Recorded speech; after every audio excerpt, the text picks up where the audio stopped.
आप कैसे इस चीज़ को देखती हैं कि हिंदी जो है सोशल मीडिया के दौर में कैसे इसका प्रचार-प्रसार हो रहा है? और इसके क्या नए आयाम हमारे सामने हैं इस सोशल मीडिया के दौर में?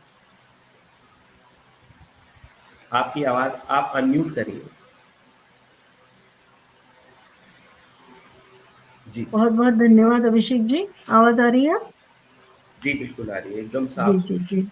अचला जी, भूपेन जी, समस्त विद्वज्जन और इस कार्यक्रम से, इस आयोजन से जुड़े हुए सभी दर्शक श्रोताओं को सादर प्रणाम, नमस्कार, यथायोग्य नमस्कार।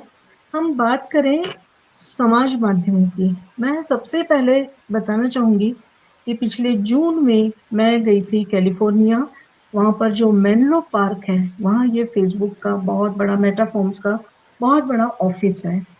तो वहाँ मेरी बहुत ज़्यादा जिज्ञासा थी कि आखिर इस समाज माध्यम ने पूरे विश्व में इतना ज़्यादा सबको जोड़ा है और देखें तो समझे तो बहुत ज़्यादा उत्सुकता थी कि वहाँ जाके समझूँ कि ये कैसा हुआ है, इसकी शुरुआत कैसे हुई है, क्या किया गया है, जिससे आज पूरा विश्व भौगोलीकरण, वैश्वीकरण की बातें जो होती हैं, वो इस समाज माध्यम पर हम देखते हैं।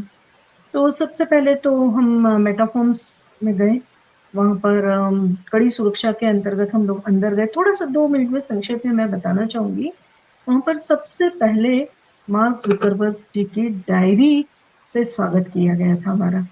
तो वो जो डायरी थी उसमें उन्होंने ख़ास करके लिखा था कि 5 फिर 7 मित्रों को कॉलेज में संदेशा देने के लिए मैंने एक विचार बनाया था और उस विचार के माध्यम से मैंने ये धीरे-धीरे करके ये काम शुरू किया। अब वो 7 मित्रों में वो विचार पहुँचा।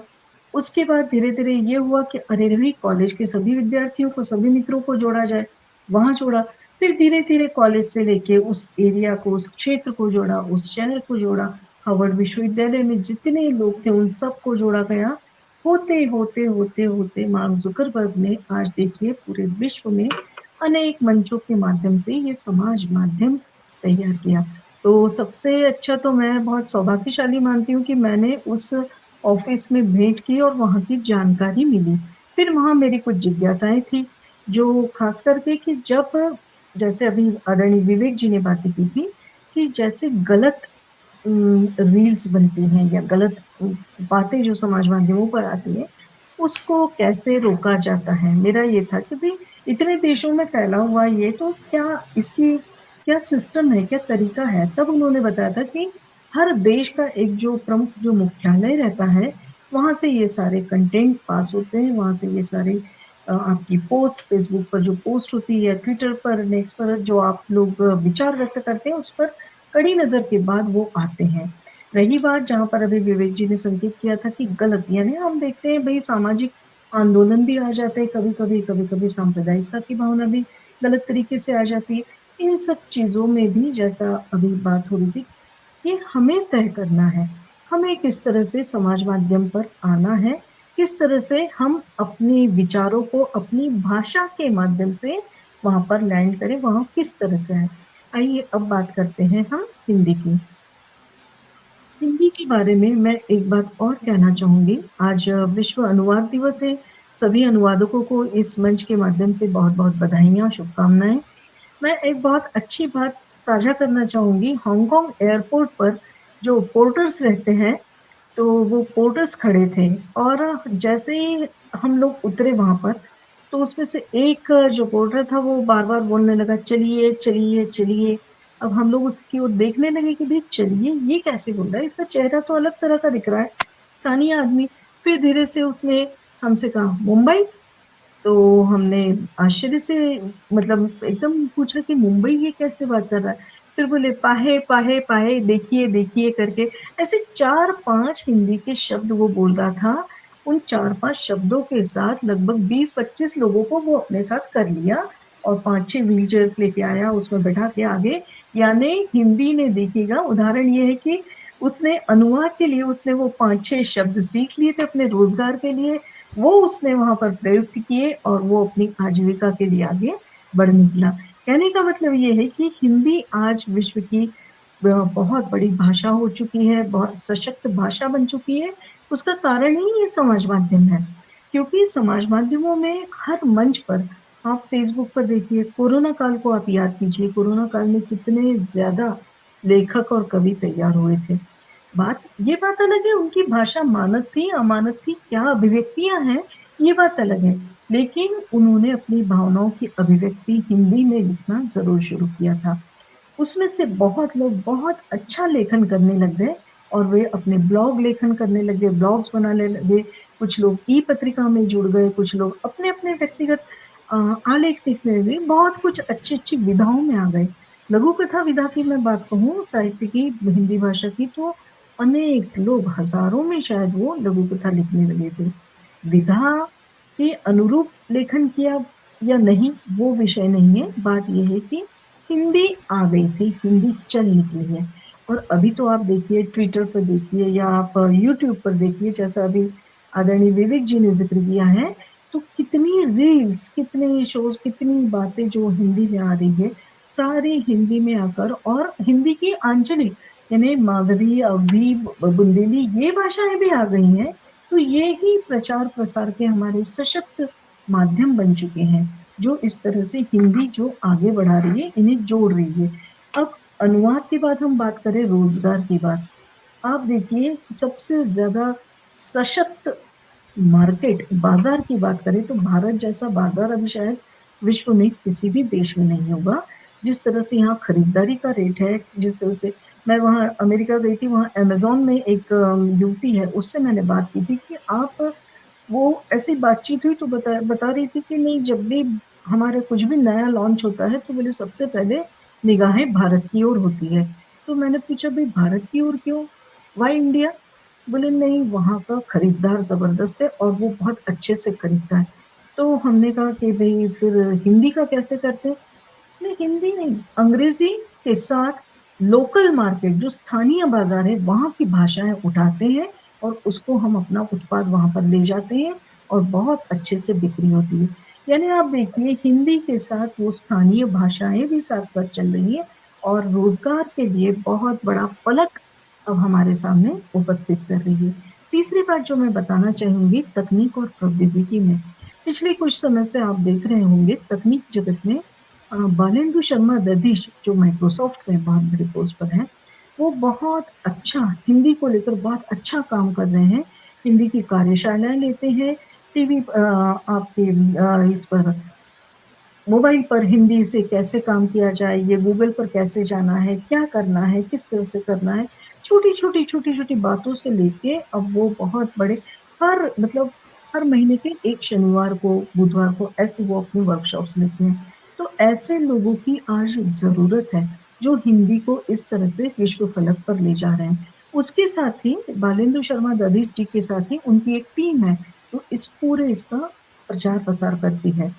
अब हम बात करें रोज़गार की, यहाँ पर लाते हैं, तो ये जो तकनीक और प्रौद्योगिकी के माध्यम से आप देखिए, विज्ञापनों की दुनिया में चलिए, आप इंस्टाग्राम पर देखिए, आप फ़ेसबुक पर देखिए, किस तरह से छोटे-छोटे से विज्ञापन, चाहे वो आपके रसोई घर की बात हो, चाहे वो कपड़ों की बात हो, चाहे वस्त्र उत्पादों की, चाहे आर्टिफ़िशियल ज्वेलरी की बात हो, जो आजकल चल रहा है बहुत ज़्यादा, तो उसमें भी हिंदी को बड़े सुंदर तरीके से हिंदी को प्रस्तुत करते हैं। तनिष्क का विज्ञापन देखिएगा, मेरे गहने। अब मेरे और गहने, कहने को तो 2 शब्द है, लेकिन उसमें कितनी ज़्यादा भावनाएँ भर दी गई हैं। तो ये भावनाएँ ही मार्केट को बढ़ाती है, बाज़ार को विस्तार देती है। तो हिंदी की जो मधुर और कोमल शब्दावली है जिसका प्रयोग ये सब कर रहे हैं विज्ञापन में और उसको लेके धीरे-धीरे ई-कॉमर्स कंपनियों को देखिए आप। ई-कॉमर्स कंपनियाँ भी बहुत अच्छे से अपने उत्पादों को आगे ला रही हैं। इसी के साथ मैं चाहूँगी थोड़ा-सा इधर मीडिया की तरफ, ई-पत्रिकाएँ हैं, साहित्यिक पत्रिकाएँ कितनी ज़्यादा आ गई हैं। तो ये सारी चीज़ें जो हैं, ये सारी बातें समाज माध्यमों पर हिंदी का प्रचार-प्रसार ज़बरदस्त कर रही है और हिंदी यशस्वी हो रही है। जी, बहुत बढ़िया उद्बोधन वसुधा मैम। कुछ प्रश्न हैं, अगर आप उनका जी, जवाब दें। एक स्वयं की जी। कहानियाँ चैनल से प्रश्न है। सोशल मीडिया पर हिंदी भाषा का प्रसार करते समय क्या भाषा में क्षेत्रीयता जैसे भोजपुरी, अवधी आदि को प्रोत्साहित किया जाना चाहिए या एक मानक हिंदी को ही प्राथमिकता दी जानी चाहिए? मेरा ख्याल है इसका जवाब आप अपने भाषा भोजन में दे चुकी हैं कि अ, और ऐसा ही अभी पहले भी सर ने कहा था कि क्षेत्रीयता को मतलब मानकता या एक एक अहमियत दी जानी चाहिए। अभिषेक जी, फिर मेरा भी ये आप सोचना है, इसमें मेरा ये जी, सोचना है कि हम मानक हिंदी को समाज माध्यमों पर लाने की बात करेंगे, तो हिंदी जिस गति से चल रही है, उस गति पर शायद समस्या आ सकती है। देखिए, मानक हिंदी, परिनिष्ठित हिंदी, परिष्कृत हिंदी, ये चल सकती है साहित्य में, लेकिन आम जन जी, की भाषा, आम जन की भाषा यदि हम लाना चाह रहे हैं, तो जो हिंदी अभी चल रही है, चलने दीजिए।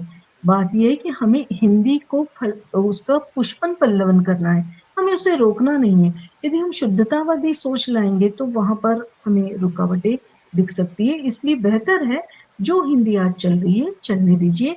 आंचलिकता की खुशबू तो अलग रहती है, उसकी खुशबू बिल्कुल। लेकर उससे भाषा भी बहुत सुंदर बनती है।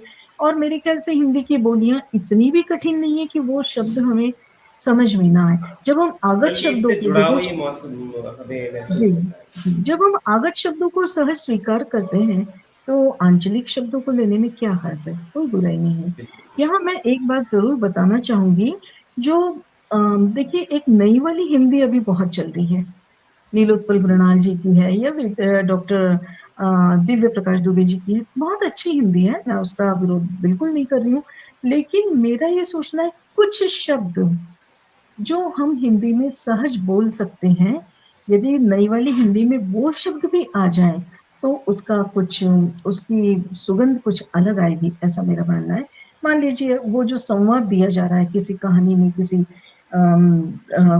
कार्यक्रम में, यदि वो संवाद दिया जा रहा है, चल यार लेट अस गो, ठीक है, चल यार लेट अस गो, है ना? ये, लेकिन जी, यही पर यदि हम, चलो भाई अब चलते हैं, आप देखिए गरिमा भाषा में अचानक वो गरिमा का एक वो एक स्तर उसका बढ़ जाता है। तो मेरा ये मानना है, अपनी भाषा को हमें ही आगे लाना है, तो उसकी गरिमा का ध्यान हमें भी रखना चाहिए। बिल्कुल, बहुत सही बात है। दूसरी एक जो यहाँ पर आपकी व्हाट्सएप पर मैं जो देखती हूँ, खास करके युवाओं से मेरा बहुत हमेशा आग्रह रहता है, मैं युवाओं से जुड़ती हूँ, मेरा निवेदन रहता है उनसे कि बेटा, देवनागरी लिपि में लिखना सीखो, रोमन में हिंदी मत लिखिए। ये सबसे बड़ी एक जो समस्या जो देखती हूँ ना, चूंकि मैं प्राध्यापिका हूँ, मेरी दृष्टि भी वहां चली जाती है, लेकिन वहां जाके थोड़ा सा मन मेरा व्यथित हो जाता है कि आप हिंदी इतनी अच्छे से बोल रहे हैं, तो लिखने में क्या हर्ज है? भाई, 8वीं तक, 10वीं तक, 12वीं तक हिंदी तो बहुत अच्छी पढ़ी बोली गई है आपके द्वारा। अंग्रेजी तो बाद में आई है, रोजगार की भाषा है। स्वागत है, किसी भाषा की कोई आलोचना ही नहीं है, हर भाषा आनी चाहिए।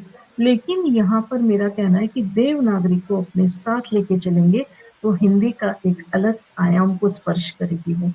तो यहाँ पर यदि हम रोमन में हिंदी लिखेंगे, तो कहीं न कहीं हमारी देवनागरी, वहाँ पर उसको उसकी क्षति होगी, उसका नुकसान होगा, और यही नुकसान आगे धीरे-धीरे करके हमारी भाषा पर आने लगेगा। तो इस बात का ज़रूर ध्यान रखा जाना चाहिए। जी, बिल्कुल ठीक और कहा आंचलिक आपने। शब्दावली और आने में कोई हर्ज नहीं है, स्वागत है उन शब्दों का भी। जी, आपके लिए कमेंट भी है, आप सभी को विश्व अनुवाद दिवस की हार्दिक शुभकामनाएँ। ये हम सबके लिए स्वयं की कहानियाँ ही पेज से है। और अंतरा कार्बेटी जी कह रही हैं कि बहुत सुंदर उद्बोधन हिंदी को लेकर। धन्यवाद डॉक्टर वसुधा काटिल जी। एक सवाल है, प्रश्न है, मोदी जी की सेना से है। प्रश्न मोदी जी की सेना से आया है कि वसुधा जी, आपने कहा कि बाजार के लिए अंग्रेजी बहुत ज़्यादा चलती है, लेकिन वर्तमान सरकार भारतीय बाजार में भी हिंदी भाषा के लिए स्वाभिमान बढ़ा रही है। इस पर दो शब्द।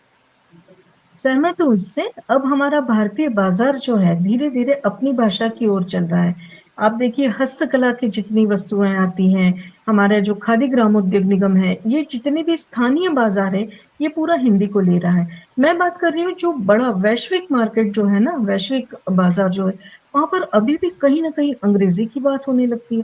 पिछले वर्ष मैंने यूएस में एक साक्षात्कार लिया था, तो वहां मैंने एक प्रश्न किया था उन महोदय से कि भाई, आप ये बताइए कि अ, यहाँ हिंदी क्यों नहीं, जब हमारी वस्तुएं इंडिया स्टोर में इतना ज्यादा रखा है, पतंजलि का के प्रोडक्ट रखे हैं, सब रखे हैं। तो तब उन्होंने बताया था कि असल में हमारे यहाँ बहुत से लोग, एक खासा वर्ग ऐसा है जो अंग्रेज़ी में ही खुद को बोलने में सहज समझता है, बहुत अच्छा उसको लगता है कि हम अंग्रेज़ी में बोल रहे हैं, हमें कोई दिक्कत नहीं।